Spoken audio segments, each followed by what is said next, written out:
Halo guys, kalian pernah dengar teori Agartha nggak sih? Nah, Agartha itu konsep yang lagi ngehits banget nih, terutama setelah muncul di serial Netflix Nightmare and Daydreams, karya Joko Anwar.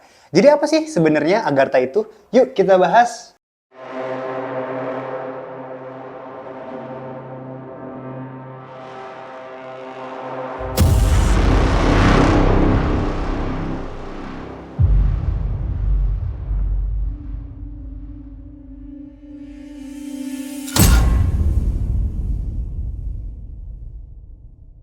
Agartha itu konon adalah kerajaan yang ada di dalam bumi kita. Dihuni sama makhluk-makhluk dengan teknologi canggih banget nih. Ceritanya makin menarik pas setelah Perang Dunia I, di mana kelompok okultis di Jerman kayak Thule Society tertarik banget nih sama Agartha. Mereka percaya Agartha ini pusat kekuatan spiritual dan teknologi tinggi. Nah, konsep Agartha ini sering juga disamain atau dikaitkan sama Shambhala, yang juga konsep esoteris dan Buddhisme Vajrayana. Para teosofis terkenal seperti Madame Blavatsky membawa konsep ini ke barat dan buat konsep ini terkenal banget kala itu. Tapi dari sisi ilmiahnya, konsep Agartha ini gak punya dasar kuat nih.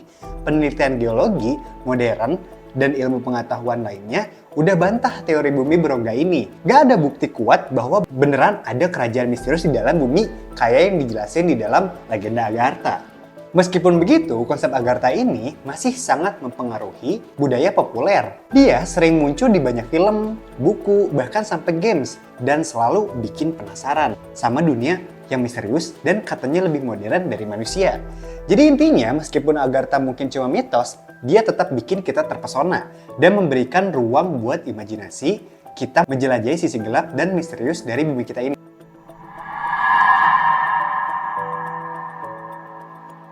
Guys, jadi Agartha tuh konsep yang menarik banget untuk dibahas. Katanya sih, Agartha adalah kerajaan yang ada di dalam bumi dan dihuni oleh makhluk yang punya peradaban super maju. Awalnya, konsep ini makin dikenal publik setelah Gerard and Caus nerbitin lagi karya Alexander Saint Yves de Alfedri tahun 1910 yang ceritain misi spiritual dari India ke Eropa. Setelah Perang Dunia Pertama, ada kelompok okultis dari Jerman namanya Thule Society yang mulai tertarik banget sama Agartha. Mereka ngerasa nih Agartha ini pusat kekuatan spiritualitas dan teknologi canggih. Thule Society ini didirikan di Munich pasca Perang Dunia I. Awalnya namanya Studi Gruppi für Germanis Altentrum, tapi lama-lama ganti jadi Thule Gesellschaft. Nah, Thule Society ini terkenal banget karena perannya dalam mendukung Deutsche Arbeiterpartei yang kemudian berubah jadi Partai Buruh Sosial Nasional Jerman alias Partai Nazi di bawah pemimpin Adolf Hitler. Ada beberapa tokoh penting dari Thule Society kayak Rudolf Hess, Alfred Rosenberg, dan Dieter Eckart yang punya pengaruh besar banget dalam ideologi Nazi. Meskipun katanya Hitler mungkin pernah hadir di pertemuan Thule Society, tapi nggak ada bukti pasti yang ngebuktiin itu tuh. Thule Society juga terkait sama Ariosofi yang merupakan doktrin esoterik yang fokusnya pada mitologi dan kepercayaan soal ras Arya. Tapi sebelum 1930, Thule Society telah dibubarkan. Penelitian tentang hubungan antara Shambhala dan Agartha memang ada, tapi biasanya eksplorasi dalam konteks studi esoteris dan spiritual daripada ilmiah konvensional. Shambhala yang sering dikaitkan dengan ajaran Vajrayana, Buddha, dan Kalacakra Tantra itu konsep yang mendalam dan kompleks banget.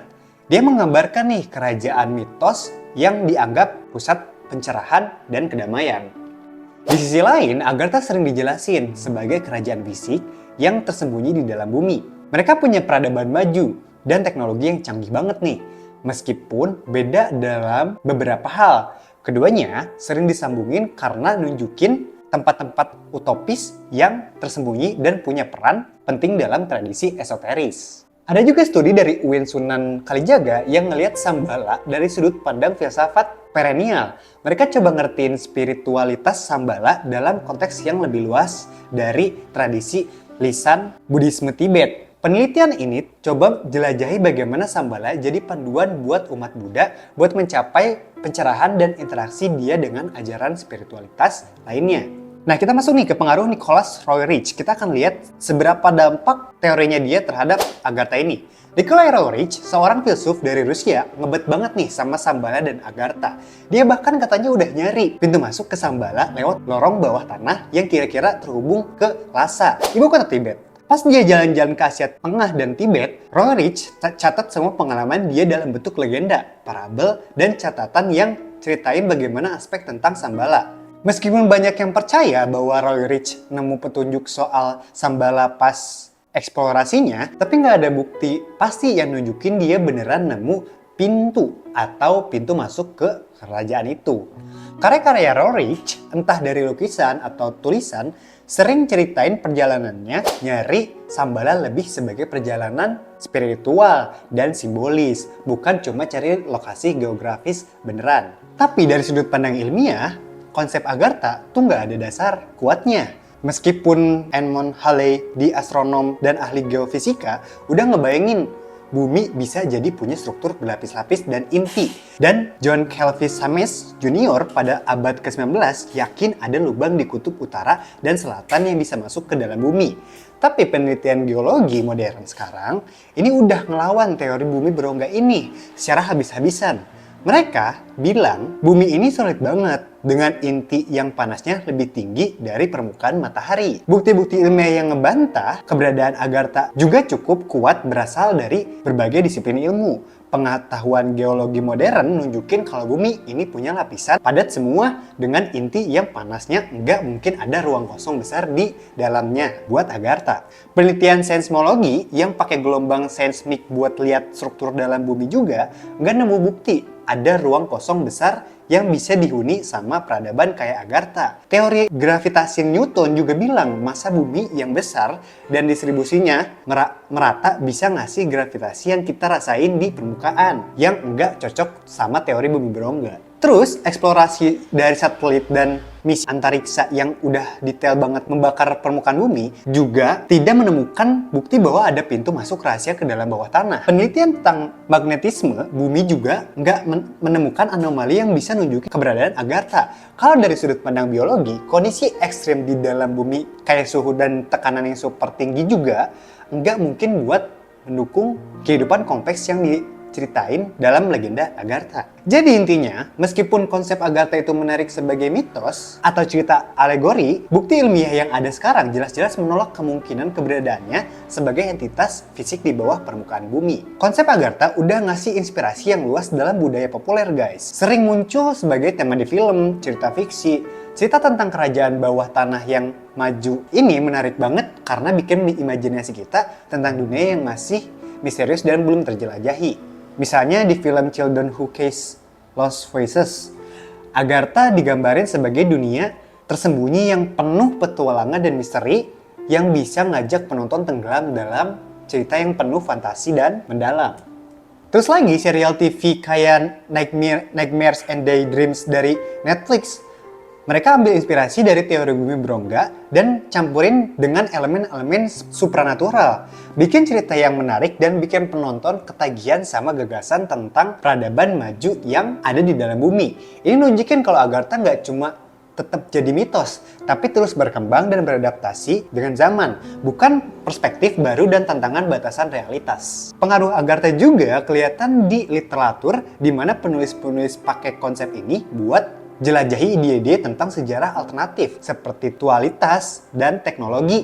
Banyak kasus di mana Agartha jadi metafora buat pencarian manusia akan pengetahuan dan kebenaran, atau buat kritik dan renungin kondisi sosial politik zaman sekarang. Secara keseluruhan, Agartha terus mempengaruhi budaya populer dengan cara yang beragam dan dinamis. Nunjukin kalau mitos dan legenda punya kekuatan buat menginspirasi dan memprovokasi imajinasi manusia, bahkan di era modern yang udah serba teknologi ini. Konsep Agartha dengan misteri dan potensinya tetap jadi sumber inspirasi yang nggak ada habisnya buat para kreator konten di seluruh dunia. Arkeologis sebagai ilmu sangat bergantung pada bukti-bukti fisik yang bisa diperiksa dan dianalisis. Sampai sekarang belum ada temuan arkeologi yang pasti mendukung ide bahwa Shambhala atau Agartha benar-benar ada dalam lokasi fisik di dalam bumi. Konten tentang bumi arkeologi ini seringkali bersifat spekulatif dan berasal dari sumber-sumber yang nggak bisa diandalkan atau di luar konteks arkeologi yang sebenarnya. Meskipun legenda Shambhala dan Agartha masih menarik dan menginspirasi banyak orang, bukti arkeologi yang kuat untuk mendukung eksistensi mereka sebagai tempat nyata sangatlah terbatas dan sering kali dipertanyakan.